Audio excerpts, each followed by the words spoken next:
Hello दोस्तों, मैं आशीष ठाकुर स्वागत करता हूं आप सभी का वीसीसी सागर में। तो आज के लेक्चर में हमें क्वेश्चन करने वाले हैं। तो हमारा क्वेश्चन है, a balloon which is ascending at the rate of 12 metres पर second is 30.4 meters above the ground when a stone is dropped. ठीक है, मतलब एक बलून है कोई सा, वो ऊपर की ओर जा रहा है किस स्पीड से, 12 मीटर्स पर सेकेंड की स्पीड से। तो जब वो बलून 30.4 मीटर ऊपर था ग्राउंड से, तब एक स्टोन उस पे से छोड़ा गया, एक स्टोन ड्रॉप किया गया। तो पूछ रहा है in what time the stone will reach the ground, मतलब कितने टाइम बाद वो जो स्टोन है वो ग्राउंड पे रीच करेगा। और दूसरा क्वेश्चन पूछ रहा है also calculate the speed with which the stone will hit the ground, मतलब जब स्टोन गिरेगा ग्राउंड पे तो वो ग्राउंड को कितने स्पीड से हिट करेगा वो भी हमें निकालना है। तो सबसे पहले समझने वाली बात ये है कि अगर कोई भी बलून ऊपर जा रहा है, ठीक है, तो वो 12 मीटर्स पर सेकंड की स्पीड से जा रहा है। मतलब अगर उस बलून में एक स्टोन भी है तो वो स्टोन भी क्या है, 12 मीटर्स पर सेकंड की स्पीड से अपवर्ड मोशन कर रहा है, अपवर्ड डायरेक्शन में वो मूव कर रहा है। ठीक है, तो जब 30.4 मीटर ऊपर वो है वो बलून, मतलब हम कह सकते हैं कि वो स्टोन जब 30.4 मीटर ऊपर है और वो 12 मीटर्स पर सेकंड की स्पीड से ऊपर की ओर जा रहा है, तो जब हम उसे ड्रॉप करेंगे तो इनिशियल वेलोसिटी उसकी जो हम लेंगे वो हम 12 मीटर्स पर सेकंड ही लेंगे, क्योंकि वो इनिशियली क्या हो रहा है, 12 मीटर्स पर सेकंड की स्पीड से जा रहा है। और जब हमने ड्रॉप किया उस इंस्टेंट पे भी, उस टाइम पे भी उसकी इनिशियल स्पीड क्या है, 12 मीटर्स पर सेकंड है। ठीक है, तो ये हम कंसीडर करके इस क्वेश्चन को हम सॉल्व करेंगे।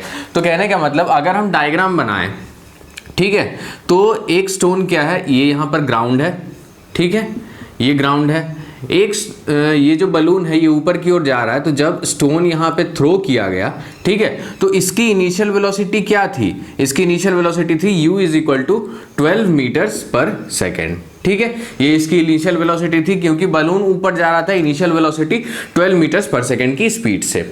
ठीक है, तो अब ये अगर इनिशियल वेलोसिटी 12 मीटर्स पर सेकंड की स्पीड से जा रहा है और g कहां लग रहा है, डाउनवर्ड डायरेक्शन में लग रहा है, एक्सेलरेशन ड्यू टू ग्रेविटी, तो ये क्या होगा, कुछ टाइम तक ये ऊपर जाएगा और टॉप मोस्ट पॉइंट पर जाके इसकी वेलोसिटी क्या हो जाएगी, जीरो हो जाएगी। ठीक है, इस पॉइंट पर जाकर के इसकी वेलोसिटी जीरो आ जाएगी। उसके बाद फिर ये यहां से यहां तक ग्राउंड पर ये गिरेगा। ठीक है, तो गिरेगा, तो जब इसे यहां से छोड़ा गया था, ड्रॉप किया गया था, तब ये कहां था, 30.4 मीटर्स ऊपर था ग्राउंड के। ठीक है, तो इनिशियल वेलोसिटी 12 मीटर्स पर सेकंड थी, यहां पे जाके इसकी वेलोसिटी जीरो हो गई, और यहां पे वेलोसिटी क्या है फिर गिरने के बाद, ये हमें निकालना है। और टाइम जो लगा, तो टाइम कहने का मतलब यहां से यहां का जो टाइम पूछ रहा है कि जब स्टोन को छोड़ा गया, तो छोड़ा गया उसके बाद ग्राउंड तक आने में उसे कितना टाइम लगा वो हमें निकालना है। ठीक है, तो वो निकालना है, उसके लिए हम क्या करेंगे, जितना टाइम उसे लगा जब छोड़ा गया वहां से लेकर टॉप मोस्ट पॉइंट तक जाने में, प्लस इस टॉप मोस्ट पॉइंट से लेकर ग्राउंड तक आने में। ठीक है, तो अगर हम कैलकुलेट करें, तो अगर यहां से यहां तक आने में इसे t1 टाइम लगा है और यहां से यहां आने में t2 टाइम लगा है, तो हमें निकालना है t1 प्लस t2। ठीक है, ये हो जाएगा हमारा टोटल टाइम, और ये वेलोसिटी हमें निकालनी होगी। तो पहले हम क्या करते हैं, इस पार्ट को सॉल्व करते हैं। इनिशियली जब स्टोन छोड़ा गया था 12 मीटर्स पर सेकंड की अपवर्ड स्पीड से, और जब वो finally v is equal to 0 top most point पर पहुंच गया। ठीक है, तो इस पर हम टाइम निकालेंगे। तो इस पर हम कौन सा इक्वेशन लगा सकते हैं, v is equal to u minus g t, क्योंकि अपवर्ड मोशन हो रहा है। ठीक है, तो हम क्या कर सकते हैं, v इज इक्वल टू, हम क्या यूज कर सकते हैं, u माइनस जी टी। ठीक है, तो वेलोसिटी ऊपर में क्या है, जीरो है, इज इक्वल टू u क्या है, पॉजिटिव डायरेक्शन में 12 मीटर्स पर सेकंड, तो 12 माइनस 9.8 इंटू टी। ठीक है, तो टाइम जो यहां से निकलेगा, टाइम इज इक्वल टू यहां पे होगा 12 बाई 9.8। तो जब हम इसे कैलकुलेट करेंगे तो ये हमारा आएगा time is equal to 1.2 seconds. ठीक है, तो ये हमारा t1 निकल गया है, तो t1 ये हो गया हमारा। ठीक है, तो t1 1.2 सेकेंड निकल गया है। अब हमें t2 का जुगाड़ करना है। तो t2 के लिए हम क्या करेंगे, क्योंकि यहाँ पे जो वेलोसिटी है ये जीरो है, और बाद में हमें क्या करना है, इस मोशन को कंसीडर करना है। तो कहने का मतलब, अगर हमें ये डिस्टेंस पता है 30.4 है, तो अगर हम ये निकाल लेते हैं तो टोटल ये डाउनवर्ड से ये अपवर्ड डायरेक्शन तक का, मतलब यहाँ से लेके यहाँ तक का डिस्टेंस हमें पता चल जाएगा। और यहाँ पे हमने क्या किया, टाइम निकल गया, इनिशियल फाइनल वेलोसिटी हमें पता है। ठीक है, तो हम क्या करते हैं, यहाँ से ये जो डिस्टेंस है ये हम निकाल सकते हैं। ठीक है, तो ये डिस्टेंस हम निकाल सकते हैं। तो ये डिस्टेंस क्या हो जाएगा, अब हमें इक्वेशन पता है v square is equal to u square minus 2GS। तो v यहाँ पे 0 है, इज इक्वल टू ये क्या है यहाँ पे 12 इनिशियल वेलोसिटी, तो 12 का स्क्वायर 144 माइनस 2 इंटू 9.8 कितना होता है 19.6, ठीक है, इंटू s। तो s जो होगा वो हमारा क्या निकल के आ गया 144 बाई 19.6। तो ये हमारा निकल के आ जाएगा s is equal to 7.3 metres. ठीक है, तो अब ये s हमें निकल गया है और ये हमें 30.4 पता है। तो टॉप मोस्ट पॉइंट से लेके ग्राउंड तक का जो डिस्टेंस है वो हमारा क्या हो जाएगा, टोटल डिस्टेंस। ठीक है, टोटल डिस्टेंस अब हमारा क्या हो जाएगा is equal to 30.4 metres plus 7.3 metres. तो ये हमारा क्या आ जाएगा 37.7 मीटर्स। ठीक है, तो ये हमारा टोटल डिस्टेंस निकल गया। तो टोटल डिस्टेंस जब हमारा निकल गया है तो अब ये हमारा टाइम हमें t2 निकालना है, क्योंकि टोटल टाइम क्या है t1 प्लस t2 है। तो इस t2 जिस टाइम ड्यूरेशन में ये जो मोशन हो रहा है इसमें हमें क्या पता है, इनिशियल वेलोसिटी पता है हमें, ठीक है, हमें g की वैल्यू पता है, मतलब एक्सेलरेशन ड्यू टू ग्रेविटी हमें पता है, और टोटल डिस्टेंस हमें पता है। तो अगर हम ये वाला फॉर्मूला लगाते हैं s is equal to ut minus half gt square, तो हमारा इसमें से t निकल जाएगा, क्योंकि s हमें पता है वो क्या है।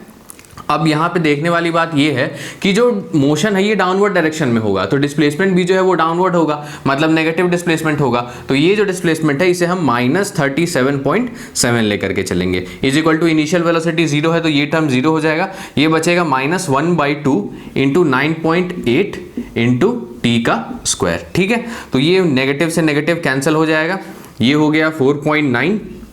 तो टी जो हमारा निकल के आ जाएगा टी स्क्वायर, ये हो जाएगा कितना 37.7 अपॉन 4.9।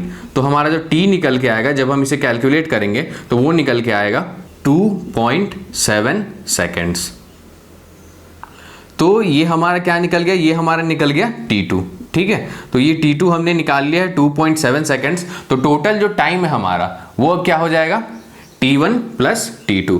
तो t1 प्लस t2 ये हमारा क्या हो जाएगा, t1 हमारा क्या निकला था 1.2 सेकेंड्स, 1.2 सेकेंड्स प्लस ये आ जाएगा 2.7 सेकेंड्स। ठीक है, तो ये हमारा आ जाएगा 3.9 सेकेंड्स। और अगर हम इसे ज़्यादा अप्रॉक्सीमेट करते हैं तो टी टोटल जो हो जाएगा T total time is equal to हम 4 सेकेंड्स भी लिख सकते हैं। तो ये हमारा अप्रॉक्सीमेट हम लिख सकते हैं कि ये 4 सेकेंड्स लगेंगे। तो टाइम जो था वो हमारा जो पहला क्वेश्चन पूछ रहा था वो हमने निकाल लिया है। अब क्वेश्चन का दूसरा पार्ट क्या बोल रहा है कि इसकी वेलोसिटी कितनी होगी जब वो ग्राउंड को स्ट्राइक करेगा।